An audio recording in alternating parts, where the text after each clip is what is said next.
Eh, Baik, selamat pagi. Apa kabar hari ini? Luar biasa, luar biasa. Luar biasa. Baik, terima kasih. Bapak Ibu, pada pagi ini saya akan memberikan paparan tentang pemilihan balutan luka pada kasus diabetes, luka tekan atau pressure injury, kanker, dan post operasi, Bapak Ibu. Nah, ini sedikit tentang saya, Bapak Ibu. Nama saya Inyomanjana. Walaupun saya orang Bali, suku Bali, tetapi saya sudah menjadi orang Lampung dari sejak lahir. Jadi saya memang sebut orang Lampung ya. Jadi karena tinggal di Lampung. Ya, pendidikan terakhir saya Magister Manajemen. Kemudian saat ini saya bekerja di RSUD Menggala sebagai Kepala Bidang SDM. Nah, itu nomor WA bila ada teman-teman yang nanti kangen dengan saya boleh kontak WA Bapak Ibu ya. Baik, kita lanjut saja.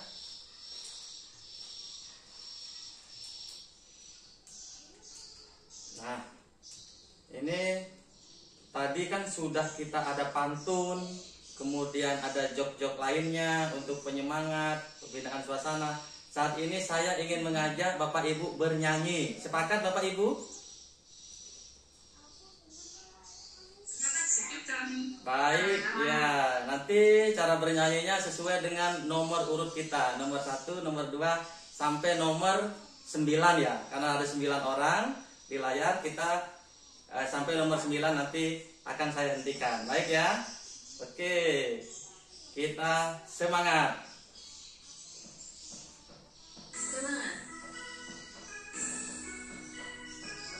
Ayo sambil goyang juga boleh, relax. Iya. Nah,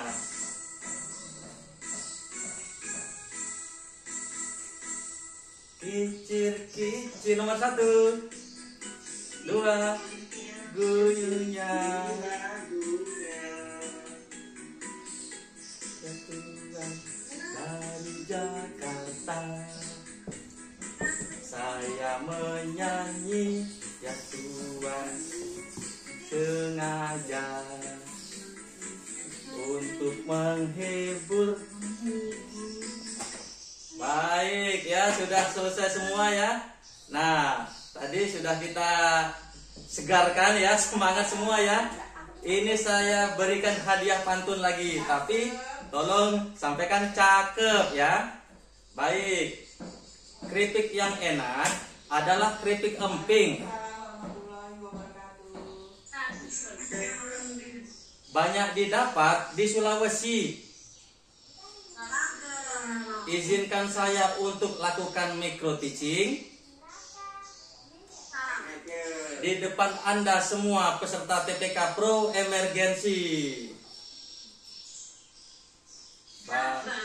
Baik. Nah, Bapak Ibu, hari ini kita tentu belajar tentang pemilihan balutan dengan diharapkan hasil belajarnya setelah mengikuti mata pelatihan ini, peserta mampu melakukan pemilihan balutan luka pada kasus diabetes, luka tekan, pressure injury atau kanker dan post operasi ya. Selanjutnya tentunya kita harus memiliki juga apa yang harus didapat. Nah, indikator hasil belajarnya yaitu mampu menjelaskan pertimbangan klinis bahan setiap balutan. Kemudian melakukan pemilihan balutan luka pada kasus diabetes, luka tekan atau pressure injury ya. Kemudian pada kanker dan post operasi. Nah, pada kali ini saya akan memaparkan tentang menjelaskan pertimbangan klinis bahan setiap balutan. Oke ya. Nah, selanjutnya materi pokok ini adalah pertimbangan klinis bahan setiap balutan. Bapak Ibu, apakah gambar terlihat di layar?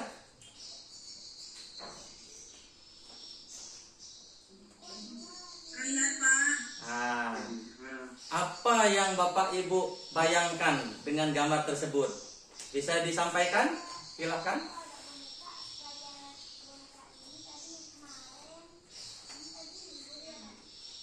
Silakan.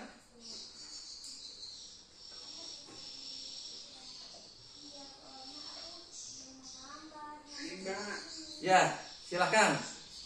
Harusnya handuk Pak, bukan baju. Oh, ya betul.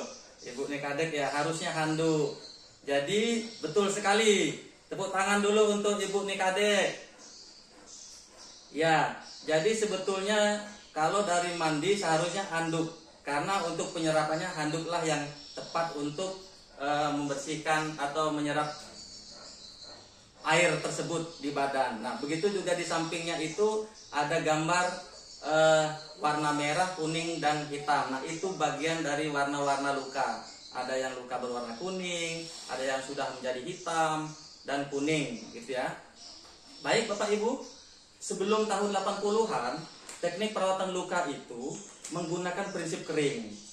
Tetapi dengan perkembangan iptek, ada penelitian selanjutnya setelah tahun 80, maka perawatan luka berpindah menjadi prinsip lembab.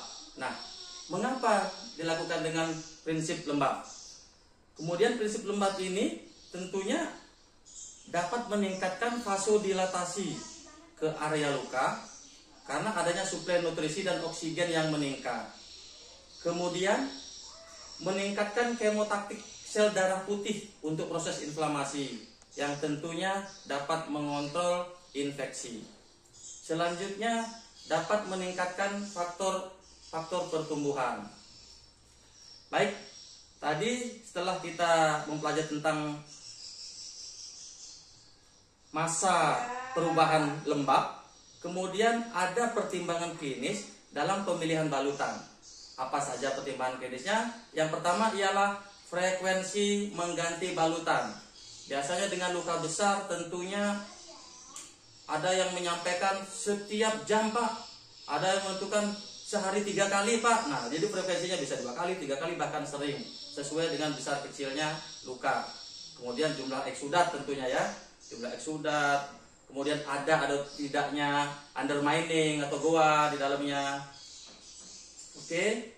Nah, ini tujuan pemilihan balutan tersebut tentunya yang perlu kita perhatikan adalah bagaimana balutan tersebut mempercepat proses penyembuhan luka tersebut. Kemudian bagaimana balutan tersebut dapat membantu membuang jaringan yang mati. Kemudian benda asing atau partikel di dalamnya. Selanjutnya, bagaimana juga balutan tersebut dapat mengontrol kejadian infeksi. Kemudian melindungi luka dari trauma dan invasi bakteri. Tentunya balutan yang kita nanti pilih harus bertujuan mengabsorpsi cairan lebih banyak, dapat menyerap cairan. Seperti tadi diceritakan oleh Dr. Arya, dia menggunakan teknik NPWT ya, negative pressure. Jadi untuk supaya tidak sering untuk mengganti balutan, maka dilakukan tekanan vakum untuk menggunakan mesin ringan ya, yang selalu menarik cairan yang keluar. Nah, itu bisa mengurangi. Kemudian tentunya dapat mengontrol bau tentunya. Kemudian melindungi tepi dan sekitar luka, nyaman digunakan, dan yang paling penting di masyarakat ialah murah atau cost efektif. Demikian. Kemudian dalam pemilihan balutan tentunya Bapak Ibu di lapangan berbagai macam, berbagai jenis digunakan. Nah, saya ingin tahu dari Bapak Ibu, balutan-balutan apa saja yang pernah Anda gunakan di lapangan. Silakan. Cin Pak. Ya, silakan, Ibu Epi. Sama Cin. Ya. Saya biasa dulu tuh pakai kasa Pak, plester gitu Pak. Ya. Bagus. Ya, betul. Sama mereka. Ya, betul. Ya. Pakai kasa, pakai plester kayak gitu Pak. Baik, betul. Tepuk tangan dulu untuk kawan-kawan. Mantep. Iya, itu tadi ya. Jadi banyak balutan yang digunakan untuk melakukan perawatan luka. Nah, dengan perkembangan waktu dan iptek tadi, industri-industri besar banyak menciptakan balutan-balutan yang modern gitu. Makanya ada teknik perawatan luka dengan teknik modern. Nah, itu betul semua yang disampaikan itu ya, pernah digunakan. Nah, tentunya ini yang balutan-balutan yang di sisi lain disampaikan oleh Bapak Ibu tadi, yang tentu yang akan saya paparkan yaitu tentang alginat, kemudian ada kontak layer, kemudian composite dressing, kemudian kasa, foam dressing, dan hidrokoloid. Nah, di awal saya akan memaparkan bagaimana pertimbangan menggunakan alginat, kontak layer, dan composite dressing. Nah, untuk kasa dan foam dressing dan hidrokoloid nanti kita akan lakukan diskusi kelompok. Oke, kita lanjut ya. Nah, ini tentang alginat. Mengapa kita harus menggunakan alginat? Nah, ternyata bahan alginat ini terbuat dari lumpur laut, di mana ketika bercampur dengan cairan luka maka alginat akan berubah menjadi gel. Kemudian dapat menghentikan perdarahan. Kemudian dapat digunakan dengan luka. Nah, ini bahan absorbennya dia dengan luka eksudat ringan hingga sedang. Kalau banyak tidak cocok untuk alginat. Nah, gitu bahan pemilihannya. Oke, selanjutnya kontak layer. Nah, mengapa kita memilih kontak layer? Karena kontak layer ini sangat tipis dan tidak melekat pada dasar luka tentunya. Nah, dapat dilindungi, kemudian dapat bahan ini menyesuaikan diri dari kondisi luka, kemudian luka dengan ketebalan sebagian atau penuh itu dapat terlindungi oleh kontak layer ini. Baik, selanjutnya composite dressing. Mengapa kita memilih composite dressing? Nah, composite dressing ini ternyata berfungsi sebagai penghalang bakteri, kemudian penyerapannya, kemudian dan adhesi. Nah, umumnya bahan ini terdiri dari beberapa lapisan dan dilengkapi bantalan semi atau tidak melekat yang menutupi luka. Kemudian composite dressing ini juga berfungsi sebagai balutan primer atau sekunder pada berbagai macam luka, Bapak Ibu. Nah, kemudian tentunya balutan ini juga baik ya, dapat digunakan kombinasi ya dengan topikal lainnya. Nah, Bapak Ibu, dari 3 paparan tadi, 3 jenis balutan tadi, adakah yang ditanyakan? Dipersilahkan Bapak Ibu. Saya Pak bertanya, izin. Ya, baik Bu Evi. Terima kasih Bapak. Ya. Jadi sudah dijelaskan oleh Pak Jana bahwa perawatan luka itu bagusnya moist gitu ya Pak, tidak kering. Nah, di sekarang ini Pak yang balutan moist itu mahal Pak. Padahal kan pasien-pasien kita itu kan menengah ke bawah Pak. Bagaimana trik and tipsnya Pak? Makasih. Baik, pertanyaannya luar biasa bagus. Memang ini di era sekarang ini ya, balutan karena sudah diproduksi oleh perusahaan besar maka jadi mahal. Nah, saya yakin Bapak Ibu di sini dari sudah menyampaikan balutan tadi sudah bisa. Saya berikan kesempatan untuk menjawab. Silakan Bapak Ibu. Ada yang bisa tadi yang disampaikan oleh Ibu Epi? Silakan. Biasanya pakai madu. Oh ya, ya Ibu Nikadek. Pakai madu. Apalagi? Ada lagi? Iya Pak, terlihat. Bisa ya Pak? Saya jawab. Ya, silakan Ibu. Silakan. Bisa menggunakan kasa yang tebal atau bisa pakai pembalut wanita kalau untuk bagian luar mungkin ya Pak ya. Oh ya, betul Bu. Mantap dan luar biasa. Beri tepuk salut dulu untuk kawan-kawan yang sudah luar biasa ini. Tepuk salut. Salut, salut. Salut, salut. Salut. Mantap Bu. Ya, seperti itu ya. Jadi di lapangan itu kita fleksibel karena masyarakat ini demand-nya kan inginnya bagus tapi mintanya murah. Ya tadi tujuan tadi tentunya cost-nya murah, cost efektif jadinya ya. Baik, itu yang diharapkan masyarakat. Kita inginnya menggunakan dressing modern tapi mahal, maka alternatif bisa digunakan seperti itu ya. Jadi yang penting untuk saat ini disesuaikan dengan formularium yang ada di rumah sakit ya biasanya ya.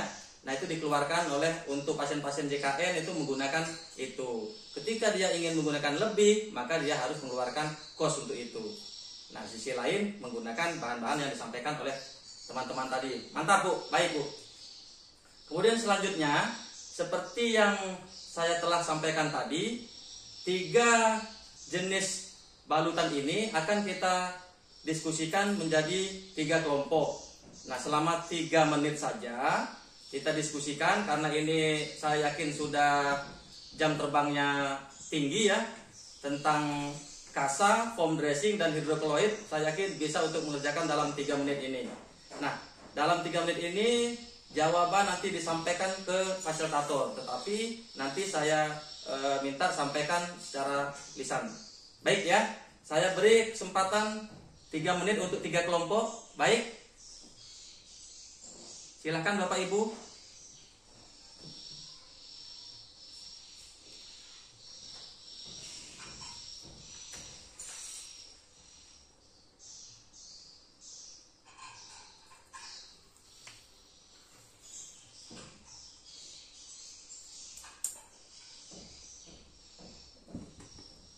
Baik Ibu, sudah 3 menit berlalu Ibu. Nah, saya yakin jawabannya sudah mantap-mantap semua.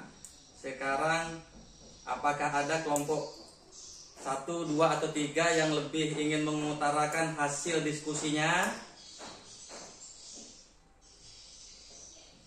Kelompok 1 mungkin Pak. Ya, silahkan.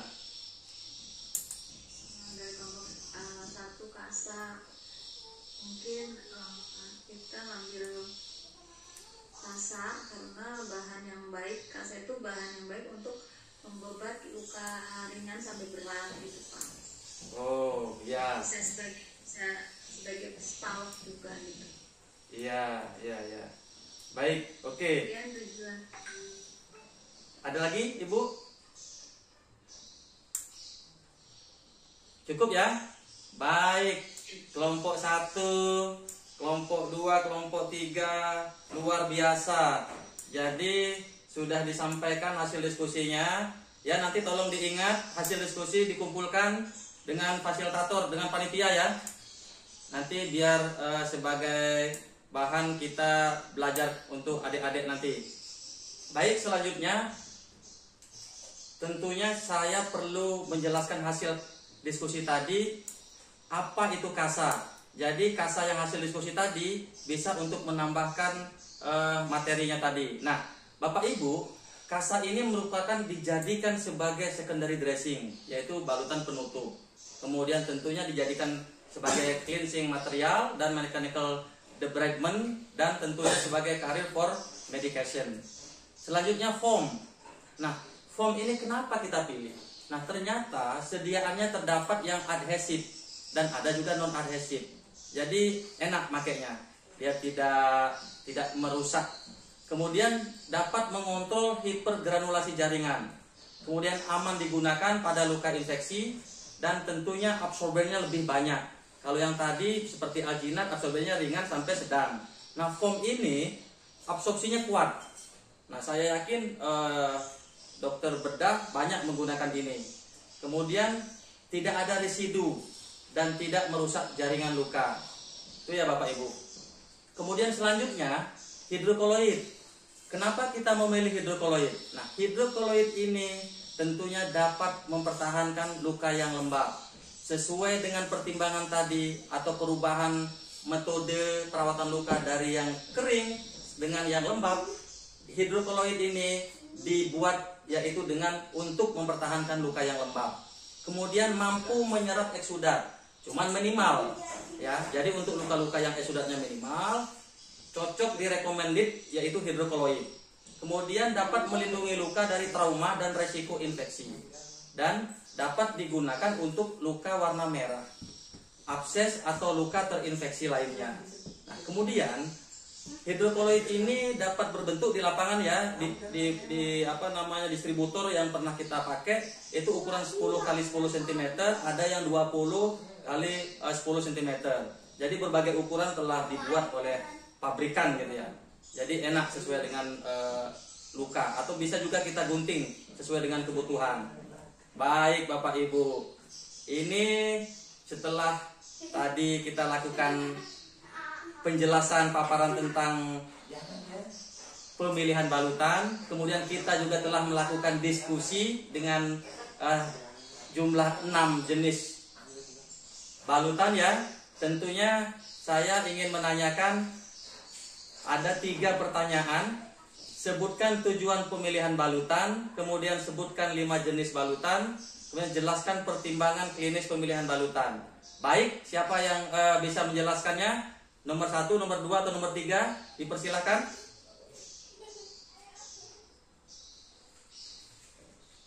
Ya, dipersilakan Bapak Ibu. Saya tidak tunjuk-tunjuk, ini udah pembelajaran orang dewasa. Ya, silakan. Ya, silakan Pak, silakan. Berarti yang pertama sekali ya, kalau kita ada tujuan pemilihan balutan, yang pastinya itu untuk mempercepat proses penyembuhan. Nah, kemudian membuang jaringan mati, benda kecil seperti gel. Selanjutnya mengontrol kejadian infeksi atau melindungi mikoma dan infeksi. Selanjutnya kita bisa memperhatikan yang luka dari balutan tersebut. Kemudian mengontrol laut. Nah, selanjutnya bisa melindungi isi dan luka dan nyaman digunakan. Pos sangat efektif sekali. Seperti itu pidana. Baik, luar biasa Pak Samsul. Pak Samsul dengan pekerjaan tukang sunat, saya yakin juga sambilan perawatan luka juga. Lihai, semangat, hebat Pak Samsul. Oke, ada lain? Izin nomor 2 Pak. Oh ya, silakan. Aida. Silakan. Yang pertama itu, yang 5 jenis balutan itu ada yang pertama ada linet, kemudian contact layer, kemudian composite dressing, keempat itu kasa, sama yang terakhir itu kalau tidak salah itu foam dressing ya Pak? Iya, betul Bu Mai, luar biasa Bu Mai. Seorang dokter jadi bisa melakukan perawatan luka itu sangat luar biasa dan sangat dibutuhkan di lapangan. Baik, 1, 2, 3 sudah dijawab semua pertanyaannya dan rupanya memang sangat asik ya mengikuti dressing ini karena di lapangan kita sudah mengaplikasikannya. Untuk itu saya kasih apa ya? Saya kasih tepuk salut saja lah kalau begitu. Baik, kita kasih tepuk salut ya. Tepuk salut. Salut, salut. Salut, salut. Salut. Oke, mantap sekali Bapak Ibu semuanya. Kemudian ada yang bisa membantu saya membuat rangkuman? Silahkan, ada yang membantu membuat kesimpulan dari awal sampai akhir ini materi kita.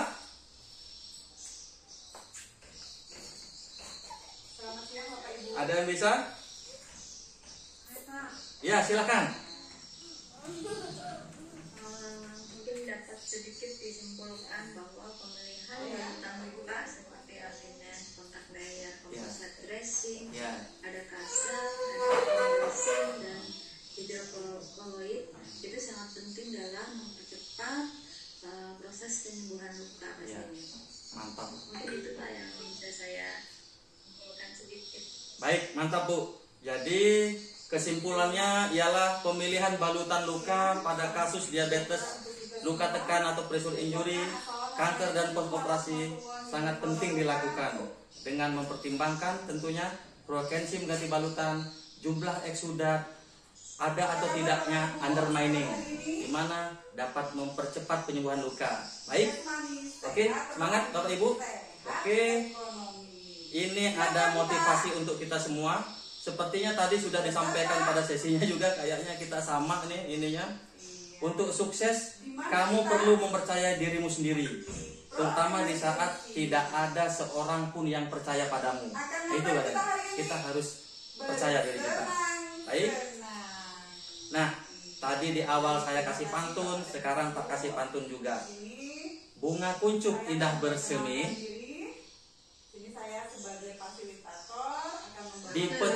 dipetik jangan karena indah terlihat. Pengelolaan posyandu. Kucukupkan presentasiku ini. Terima kasih dan tetap semangat. Terima kasih. Selamat siang.